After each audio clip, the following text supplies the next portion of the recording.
Les frappes israéliennes se poursuivent en Iran. Israël annonce avoir frappé la présidence iranienne et le Conseil de sécurité à Téhéran. Pour en parler, retrouvons tout de suite notre correspondant à Jérusalem, Stéphane Amar. Bonjour Stéphane, l'offensive israélienne se durcit.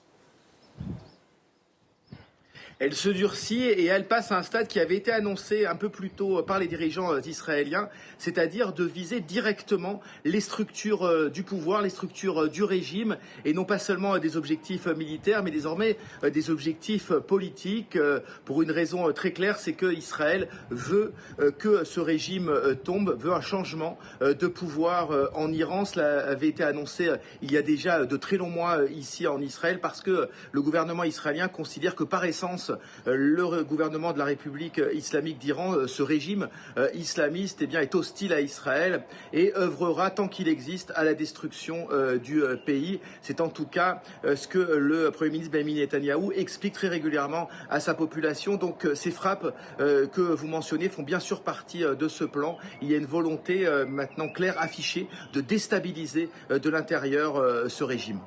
Stéphane, l'opinion israélienne est toujours favorable à la campagne militaire en cours.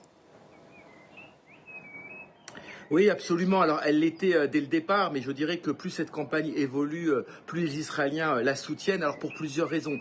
D'abord parce qu'il y a évidemment cette volonté partagée par les Israéliens de voir ce gouvernement tomber, ce régime iranien tomber, car il menace l'État d'Israël de destruction depuis de très longues années. Il y a ensuite, vous le savez maintenant, désormais une incursion terrestre au sud Liban contre le Hezbollah. Depuis ce matin, ce sont des unités d'élite de l'armée israélienne qui ont pris position dans le sud Liban, à quelques kilomètres de la frontière, mais dans les bases du Hezbollah, parce que les Israéliens veulent profiter de cette campagne pour en finir d'une certaine manière avec le mouvement pro-iranien chiite du sud Liban, et ce mouvement qui menace aussi Israël aussi depuis de longues années, qui est rentré très souvent en confrontation avec Israël. Et dès la première provocation, c'est-à-dire dès quelques tirs de roquettes hier matin, les Israéliens ont déclenché cette opération au sud Liban, au sud aussi de Beyrouth, qui vraisemblablement avait été préparée de longue date.